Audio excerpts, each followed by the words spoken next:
लग रहा था बहुत जोश होगा आप में, आपने तो एकदम भरपेट खा के अभी बैठे होगे। मेरे को तो नाश्ता किए 2 घंटे बीत चुके हैं। सुबह के नमस्ते। नमस्ते। एक अवसर आपको देता हूं, मेरे टीचर ने मुझे दिया था। पहली बार बहुत हेजिटेशन हुआ, उसके बाद मैंने कुछ रियलाइज किया, वो मैं वक्त के साथ आपको शेयर करता हूं। अवसर ये है कि आगे की खाली कुर्सियों पे जो आके बैठना चाहता है पीछे से आ जाओ। Thank you.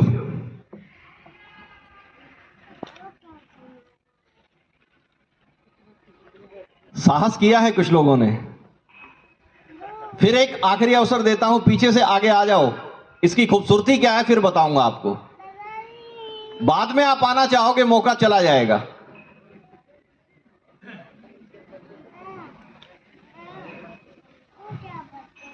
Thank you very much. सबसे पहले तो आप सबका आपके एसेंट सीनियर सेकेंडरी स्कूल प्रांगण में अभिनंदन करता हूं, हरियाणा राज्य बाल कल्याण परिषद की तरफ से, स्कूल संस्थान की तरफ से। आपका स्थान है, आपका गांव है, आपका अभिनंदन है। और न सिर्फ स्कूल प्रबंधन समिति को मैं इस बात के लिए तारीफ करूंगा, मैं आप सबकी तारीफ करना चाहूंगा कि आपने जंगल में मंगल जो होता है ना, सुना होगा। ये जहां जिस संस्थान में हम हैं, जिस एम्बियंस को मैं देख रहा हूं, ये वातावरण, ये जंगल में मंगल आपने किया है। सब आपको बधाई देता हूं, बहुत बहुत बधाई देता हूं। इतना हरा भरा वातावरण, मुझे लगता है कि 500 रुपया 1000 रुपया दे के अगर कोई छुट्टी के दिन पूरा दिन यहां बिताने के लिए किसी को देना, वो सस्ता है। ऑक्सीजन मिलती है ताजा, चारों तरफ नजरें दौड़ाएं, है ना खूबसूरत। क्योंकि आप लोग अच्छे इंसान हैं, खूबसूरत इंसान हैं, इसीलिए ये पॉसिबल हुआ है। जब तक आप इस बात की सोच नहीं रखते, प्रबंधन समिति नहीं रखती। आज के कार्यक्रम के आयोजन के लिए मैं विशेष धन्यवाद देता हूं मैडम मंजू भार्गव जी का। निरंतर उन्होंने मुझसे संपर्क किया, और हमारे सूत्रधार दिलावर सिंह लठवाल जी, जो बहुत अच्छे समाज सेवी हैं। सर एक बार सबसे मिल लो खड़े होके, क्योंकि आपका प्रयास छुपा सा रह जाता है। ये आपके अपने हैं, गोहाना से बिलोंग करते हैं, हरियाणा राज्य बाल कल्याण परिषद के समर्पित समाज सेवी हैं। और मैं विशेष बधाई देता हूं कैलाश भार्गव जी को, प्रिंसिपल जगमेंद्र जी को। जब वो यहां डायस से संबोधित कर रहे थे तो उनके शब्द बहुत प्रभावकारी नजर आए। हर वो व्यक्ति जो आज के आयोजन के लिए, हर वो व्यक्ति जो इस संस्थान के निर्माण के लिए लगा हुआ है दिन रात, मैं सबको बहुत बहुत बधाई देता हूं। और आशा करता हूं कि इसी उत्साह और उल्लास से जुड़े रहेंगे। पिछले सप्ताह 10 दिन में जो मौसम में बदलाव पल पल रहा है, ये बहुत नुकसानदायक है अगर मैं किसान के दृष्टिकोण से बात करूं। और इसलिए कर रहा हूं कि हमारी रूट्स, हमारी जड़ें, हम सभी किसान परिवार से संबंधित लोग हैं। दर्द और पीड़ा होती है। इस दौरान मैडम बहुत बारीकी से एक एक चीज पे काम कर रही थी, और उनको चिंता भी सता रही थी कि कार्यक्रम में बाधा ना आए। मेरे कार्यस्थल के लोग, अन्य लोग, बहुत से लोगों ने कुछ कुछ कहा, तो शाम को बैठे बैठे चंद लाइनें मेरे जहन में आ गई कि बाधाएं चाहे आए कितनी ही, बाधाएं, ऑब्स्टेकल्स, रुकावटें, बाधाएं चाहे आए कितनी ही, रोक ना पाएगा जमाना।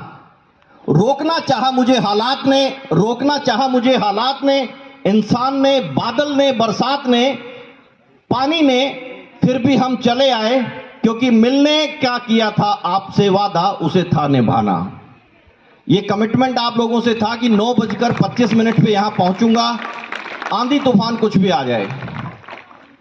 और यहां आके जो आपसे रूबरू मुलाकात का ये अवसर मिला है, यही कहूंगा कि चाहत से सिर्फ बात ना बनेगी। हम चाहते तो बहुत कुछ हैं कि ये हो जाए, ऐसा हम कर लें। चाहत से सिर्फ बात नहीं बनेगी, जुनून होना चाहिए, पैशनेट होना चाहिए। बस मन में सोचते रहोगे तो कुछ हासिल नहीं होगा। साबित करने के लिए खुद मैदान में उतरना होगा। आप सबका अभिनंदन। आप अपनी व्यस्तताओं से परे हटके अपने बच्चों के उत्थान के लिए, उनके बेहतर निर्माण के लिए आप सब यहां पहुंचे हैं। मेरी टीम में मेरे साथ हमारे कार्यक्रम अधिकारी जो सोनीपत डिस्ट्रिक्ट को देखते हैं, चाइल्ड वेलफेयर को, संदीप जी, मैं उनका भी अभिनंदन करता हूं, अपने साथ पहुंचे हैं। और एक सशक्त महिला जो बच्चों के निर्माण के लिए, उनके सर्वांगीण विकास के लिए, उनकी विभिन्न मनोवैज्ञानिक समस्याओं के निदान के लिए पूरे हरियाणा में कार्यरत है, वो भी आपके सोनीपत से बिलोंग करती हैं, बहुत दूर चल के आई हैं। इंदू जी, मैं उनका भी अभिनंदन करता हूं और हो सकता है समय के साथ साथ उनसे आपकी मुलाकात होती रहे। आज विशेष जो चर्चा हरियाणा राज्य बाल कल्याण परिषद की, मैं थोड़ी सी आपको इसलिए बताना चाहूंगा कि हम ये सोचते हैं कि सरकार क्या करती है, या किसी भी तरह की जो हम स्वच्छता की अगर बात ले लें, माननीय प्रधानमंत्री जी ने, देखो कितना खूबसूरत बात है ना, ये बच्चे अच्छे से समझ सकते हैं, हमारे दोस्त भी ये समझेंगे। माननीय प्रधानमंत्री जी बार बार एक अपील कर रहे हैं स्वच्छता के लिए। क्या हमें अपने शरीर को, अपने वातावरण को साफ सुथरा रखने के लिए दूसरे का सहारा लेना पड़ेगा? लेना पड़ेगा। यह दुर्भाग्य है या सौभाग्य है? दुर्भाग्य है ना। लेकिन बेटा, आप लोगों को खुद इनिशिएटिव लेना पड़ेगा, शुरुआत खुद से करनी पड़ेगी। Change is the law of nature. बहुत साधारण सी और बहुत वास्तविक सी बातें करूंगा आपसे, कोई किताब पढ़ाने नहीं आया हूं। सिर्फ और सिर्फ कार्यस्थल और जीवन का अनुभव, जो आपका भी वैसा हो सकता है, मेरा भी वैसा हो सकता है, लेकिन मैं बाल कल्याण के क्षेत्र में अगर मैं सही रूप से कहूं तो मुझे 27 साल का अनुभव हो गया है। लेकिन पिछले 22 साल से मैं चाइल्ड वेलफेयर ऑफिसर और पिछले 4 साल से डिविजनल चाइल्ड वेलफेयर ऑफिसर की भूमिका निभा रहा हूं। चाहे हम प्रधानमंत्री जी की बात करें, हम महामहिम गवर्नर साहब की बात करें, हम मुख्यमंत्री जी की बात करें, सरकार कोई भी है, सरकार बदलती रहती है। सरकार आप और हम हैं, यानी कि हम जिस सरकार को चुनेंगे वो शासन में आ जाएगी। यहां मैं तो किसी पर्टिकुलर पार्टी की बात नहीं कर रहा हूं, मैं सरकार की बात कर रहा हूं। सरकार एक प्लानिंग बनाती है, आपको विभिन्न तरीकों से जागरूक किया जाता है कि कार्य योजना आपके लिए तैयार की गई है। अगर हम और आप उस कार्य योजना से महरूम रह जाते हैं कि हम तक वो चीज क्यों नहीं पहुंच पाई, तो माय डियर फ्रेंड्स, बुरा मत मानना, मैं ये कहूंगा कि हम सब जिम्मेदार हैं। अगर कहीं उद्घोषणा हुई है कि यह चीज आपके लिए बनाई गई है, ये आप तक पहुंचेगी, आप उसको पहुंचाने के लिए, अपने दरवाजे तक लाने के लिए आप खुद जिम्मेदार हैं।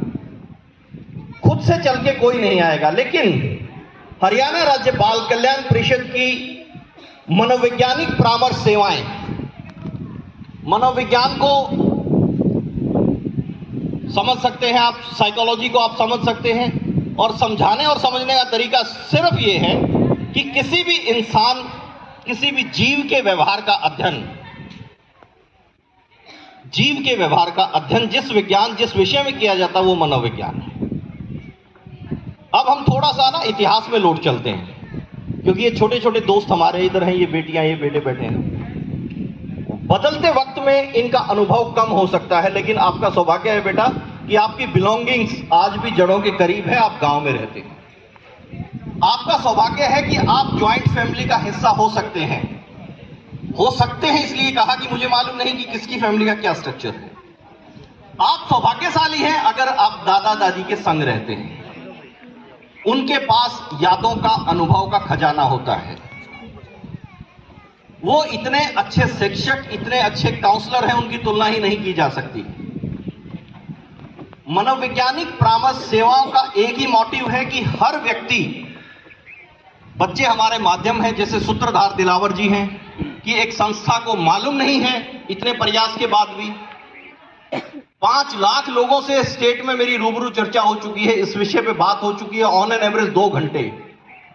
अगर भैंसवान स्कूल, एसेंट स्कूल में वो जानकारी नहीं है, तो इन जैसे शख्स जो दिलावर जी हैं, आप सभी लोग वो भूमिका अदा कर सकते हैं अपनी उस कम्युनिटी में, अपने उस गांव में, अपने उस क्षेत्र में। आप उन सेवाओं के साथ साथ सरकार की किसी भी तरह की कोई सेवाएं हैं, उनका लाभ पहुंचाने के लिए आपको वहां तक जागरूक करना पड़ेगा लोगों को। इसी मोटिव के साथ आज ये प्रोग्राम है। हरियाणा राज्य बाल कल्याण परिषद हमेशा तत्पर है, तैयार है, और इस कमिटमेंट पे साथ की 365 दिन 24 घंटे सरकार मुझे भी वही मंडे से फ्राइडे काम करने का और छुट्टियां देती है, गस्टेड हॉलीडेज देती है, तनख्वाहें उसी हिसाब से मिलती है। उसके बावजूद मनोवैज्ञानिक परामर्श सेवाओं की सेवाएं आपको 365 दिन 24 घंटे उपलब्ध हैं।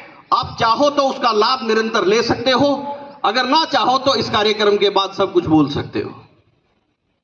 यह आपको डिपेंड करना है। इस पूरी चर्चा के दौरान आपसी विश्वास जो हम आज एक विषय को लेके आए हैं, और सकारात्मक और व्यवहारिक संवाद,